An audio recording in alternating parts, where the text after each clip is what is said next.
अब जब बाबा के पास आए, बाबा का क्रोध शांत हुआ। बाबा समाज में बैठ गए भगवान की राम धुन में, ये राम राम राम। अब यह जब इतना चल रहा, इतने में एक असुर हुआ।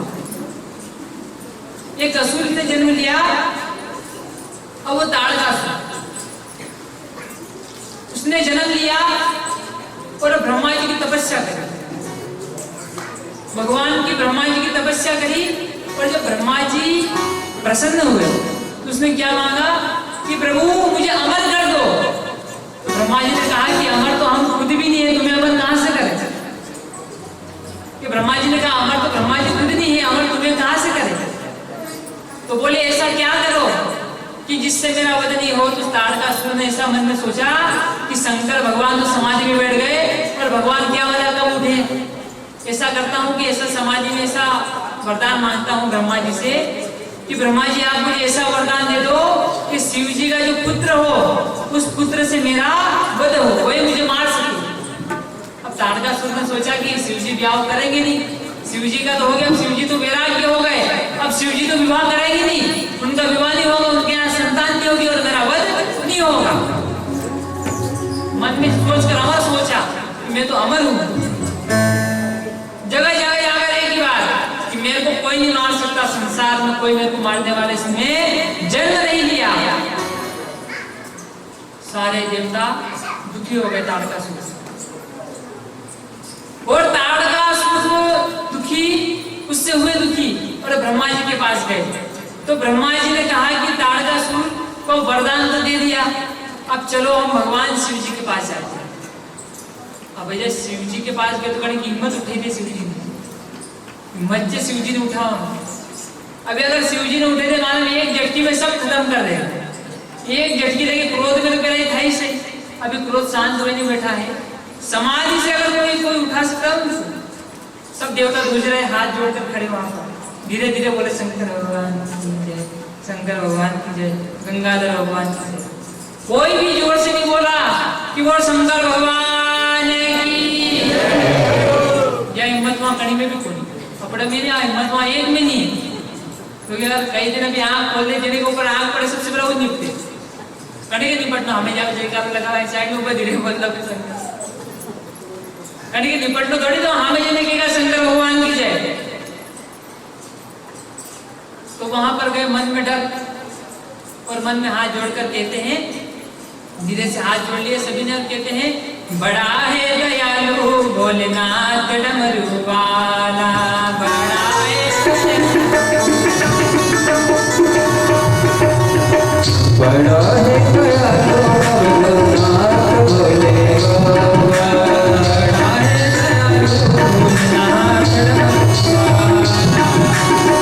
बड़ा है दयालु भोलेनाथ डमरू वाला, बड़ा है दयालु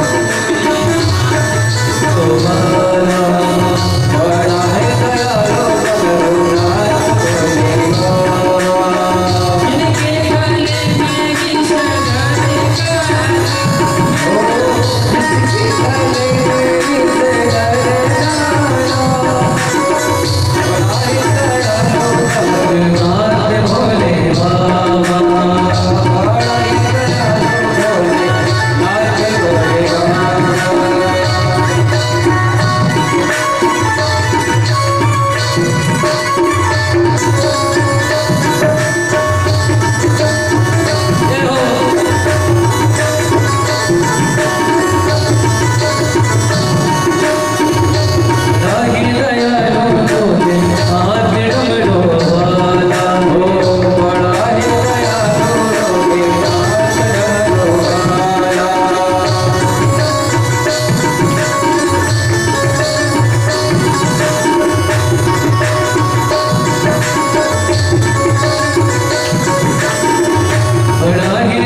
भोलेनाथ भगवान की जय।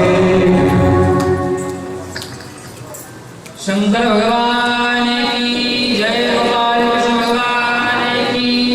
सावलिया सेठ की जय। बांके बिहारी लाल की। सभी देवता कहते हैं कि ये दयालु बहुत है, इससे बड़ा दयालु कोई नहीं है। डमरू वाले से बड़ा दयालु कौन है? अच्छा कौन है कि दयालु सब कुछ दे सके? बोले शिव जी जैसा दयालु कोई नहीं है।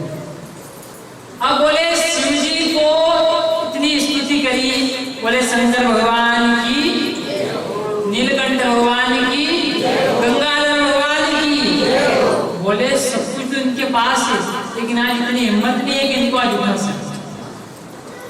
मालूम है अगर आज उनके तो जो सामने पहले दिखेगा वो वही उसका गोविंदा है, नमो हो जाएगा।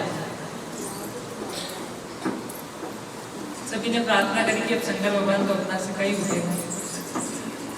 सभी विष्णु भगवान के पास आए, बोले प्रभु आप ही बताओ आज शंकर भगवान कैसे आए हैं समाधि से? तो उन्होंने कहा कि आप कामदेव का घर आए, कामदेव ही उन्हें समाधि से बाहर ला सकते हैं। अब भैया कामदेव को जब बुलाया, उनसे बहुत विनती करी तो मान गए कि चलो ठीक है, मैं मरने के लिए भी तैयार हूं, पर कैसे? अब जब काम का प्रभाव 5 मिनट के लिए पूरे संसार में काम का बहुत ज्यादा प्रभाव हो गया, पर कैलाश पर कुछ भी नहीं हुआ।